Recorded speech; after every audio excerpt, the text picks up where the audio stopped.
Hey guys, EBPMAN here, and today we're going to take a look at the Powerbeats Pro. You've been waiting for this one. Let's check it out.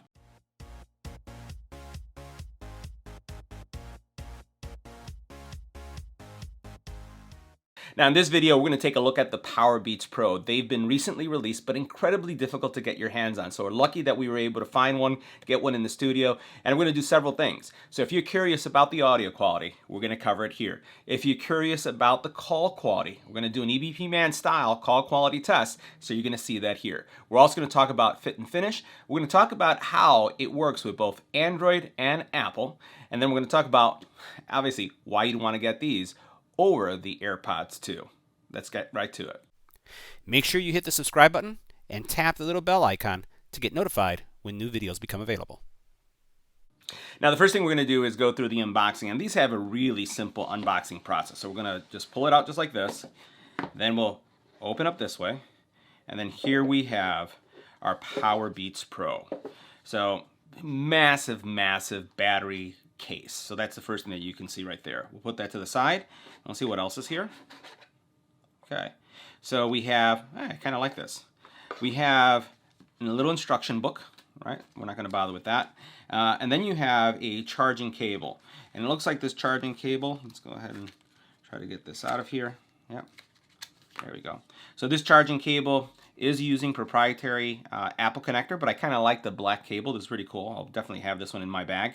Unfortunately, not USB-C. And then what we have is multiple ear tips, as well as the actual earbuds themselves. So first, let's take a closer look at the case. Now the case is pretty massive. Let me just give you a sense to scale. First of all, these are the AirPods 2. Put them right next to it. Obviously dwarfs, absolutely dwarfs the AirPods 2. If we were to take a look at another one that we reviewed on the channel, the Samsung's, let's go ahead and put it next to that. Again, absolutely massive in size. If we were to, let's say, look at the B&Os, right? These we've reviewed also on the channel. Look at the size difference. And I can tell you, I can compare every single charging case that we have, and this is going to be massively larger. The largest one that I've had on the channel, I think, is the Nuheira's, right? So as I put this even next to it, I'll put it right here on top of it. You'll notice that even though the Nuheira is a little bit longer, it's still not as tall. So this is one of these cases that I'll say, it's going to be really hard to pocket these, right? So if you do, you're going to have a huge bulge in your back pocket or the front pocket with these. So just be mindful of that. Definitely is going to work in your purse, in your backpack, but they're not the most pocketable, I would say, earbuds. Also, if you're going to put this in your jacket, again, it's going to be pretty big. So as we take a look at now the case a little bit closer, you'll notice that once again, it is using the Apple proprietary connector here. It does have an LED in the front, and then when you power this up, you are going to get a little LED light that will turn on indicating if it's charging or not. As you open up the case, you'll notice that it has some information here. Right here it says, to pair, keep earphones in case. So in order to get the pairing function to work, you'll have to keep them in here. And this does support Apple's kind of really cool feature where as you open it up, and if they haven't been paired, it's automatically going to open up on your iPhone, but it will not work on Android in that fashion. That being said, they do work both on Android phones and on Apple phones. The difference is that you don't get that little animation that you see in Apple, but they will pair and they will show up on your pairing list. So as we take a look at the case even further, one of the things that I'll point out is that they are magnetic, which I really like. I wish that this became a standard for every single headphone manufacturer or earbud manufacturer. Anyone who does true wireless earbuds, if you're watching this video, make sure that you have magnetic contacts. So as I lift it up, you'll notice that you have your contact points right here, and then as you put it in place, it snaps in place. Let's do that again. Snaps in place. Same thing with this one, snaps in place. So really nice implementation when it comes to the overall case. I just wish the size was a little bit smaller, but overall well constructed, nice satisfying closing, and then you can see that you have your little charging indicator shows up really nicely as well. Now taking a closer look at the earbuds, as we look at the earbuds themselves, what you'll notice is the earbuds are an in-ear design, and these are going to be far superior than the AirPods that we have right here, the AirPods 2. And the reason why they're going to be superior is for two reasons. First of all, you do have an in the ear canal type implementation. So this is going to give you some really good noise isolation. Second thing is that for workouts, these are going to be fantastic. So these earbuds do support an IPX rating of 4, which means you can wear them in the club. You can, as you're running either on the treadmill, or if you're in an active class and you like to listen to music, if you're running outside, these will not fall out. So that's pretty great. The other thing is that you'll notice that in addition to having the contact points here, you have your mic. This is a physical button that you'll be able to press to answer and reject calls. You have a volume rocker here, and also these support several features that are really common in earbuds today. First of all, these do auto on and auto off, or auto on and auto pause. So if you are listening to music and you take them out of your ear, it's going to pause. When you put it back in, they will also turn on. The other thing is, from a battery perspective, these, I want to say, in my experience, are probably the best in class. And you heard that right. I don't say this often. These are the best in class when it comes to battery life. And this is why. I've been able to get off of these up to 10 hours of use. 10 hours of use. That's not including what you can get from the charging case, right? 10 hours of use.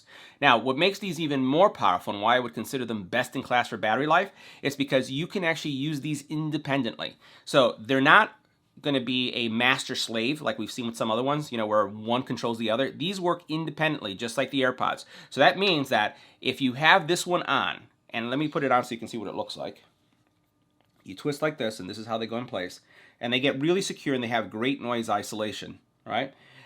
If you are wearing one of these on, you can use just one as an earpiece for 10 hours.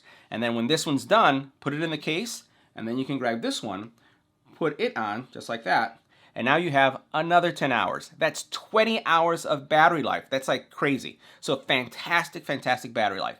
The other thing is that they have a 5-minute quick charge feature. So in 5 minutes, you'll get an hour and a half. So that's going to give you, if you take one off and you go 21 hours, let's say, that you're using these earbuds, you're going to be able to, in 5 minutes, put the other one on and then start using that for another hour and a half. So absolutely amazing and fantastic. And I'll tell you that in my testing, both for Android as well as for Apple, the battery life just hovers. It's like 20 to 10 minute difference between the two. So it's well above 10 hours, not quite 11, but the difference between the two is pretty negligible. So just think about that, 10 hours of battery life. So now let's talk about connectivity. Bluetooth 5.0.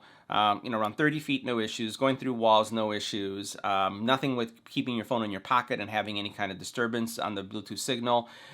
Pretty much perform like other Bluetooth headphones, both on Android as well as Apple. Works on iPad, laptops, MacBooks, you name it, PCs. If it has a Bluetooth signal, it'll connect to it. So you have no problems there. Now, as we consider the audio quality, they sound really good. So this is going to favor more of a warm sound signature. So you're going to have good bass, mids, and highs, but more favoring on the bass side. The bass becomes really dominant in if you're listening to a track that's bass heavy, to the point where sometimes the highs, especially the vocals, could be lost slightly, but it's not terrible. If you were to compare these to the AirPods, I'm going to say, and you're trying to make the choice between these or these, I'd say definitely go with the Powerbeats Pro.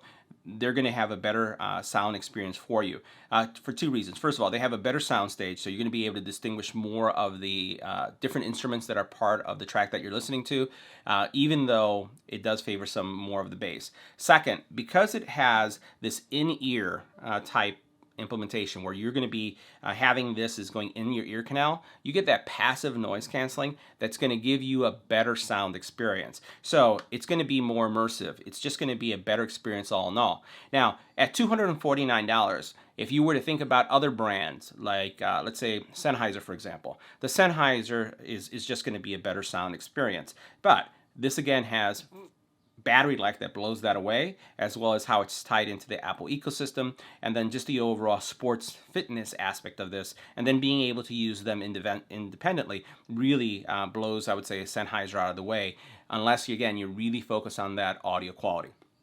So all in all, if I were to compare these that we have right here, the Beats, to the AirPods 2, which one would I get? I'd pick these. So these are definitely the way to go. So next, let's talk about the actual fit and fatigue with these. So I'll go ahead and put them on so you can see what they look like. And you can see how I'm just sliding them in. And you twist them. And once you twist them, they go into your ear canal. So as I move to the left and to the right, You can shake, you can jump, you can run. They're not going to come out, especially because you have these stabilizers or these rings going over, or ear hooks going over your ear. They're going to be in place. This is what they look like as well. So we'll turn again so you can see what they look like. They fit well, and I would say as far as them being fatigue free, it really depends on your ears and your ear tips, because let me just take this one off for a second. You notice how this angle, put it right here, this angle right here, I've had a couple people try these on and they find it to be uncomfortable because of the angle. Depending on how your ear canal is formed, it could be pushing at times. So for some of you, this may feel uncomfortable. What I would say is change the ear tips. And remember, you can have an ear tip of one size in one ear and an ear tip of one size in the other. Just switch them out until you feel that right comfort, and also sound isolation that will come from that passive blocking that happens with all the noise around you. Now, the one thing that these don't have, which I miss and I would really had appreciated, is having hear-through technology. No hear-through technology means that once you put these on, you really get that isolation, and it may be hard to hear someone else. Now, that's where I would go with only wearing one. If it's really important for you to hear the world around you, only use one. This is where I would say that, I don't know if this was by design, but the neat thing about the AirPods is with the AirPods, since they fit so loosely in your ear, they allow a lot of noise to come in, and they kind of have inherently kind of this hear-through technology, even though there's no technology to it. It's just a loose fit. But these are going to be really, really sealed. So just make sure that you understand that. So guys, here we are simulating a call quality test in a noisy office setting or coffee shop environment. So you can hear all the noise. Now, the noise isn't really that bad because I have these in my ear and they're creating some passive noise canceling. So now what I'm going to do is switch to what the caller hears through this phone conversation. Let's do it. All right. So now this is what the caller hears on the other side of the call in this noisy environment. How do I sound? Do I sound clear? Do I sound muffled? Is my voice in front of the noise, or is it behind the noise? This is a test. 1, 2, 3. These are the Powerbeats Pro call quality test. Let me know what you thought in the comment area below. So that concludes our review of the Powerbeats Pro. Let me know what you thought about the call quality, what you thought about the features. I'd love to hear from you, and would you choose these over the AirPods if you're an Apple user? And if you're not an Apple user and you're an Android user, would you consider these for your Android phone? Would love to hear from you. Make sure you share and subscribe and help us hit that 100,000 mark this year. Thanks for watching.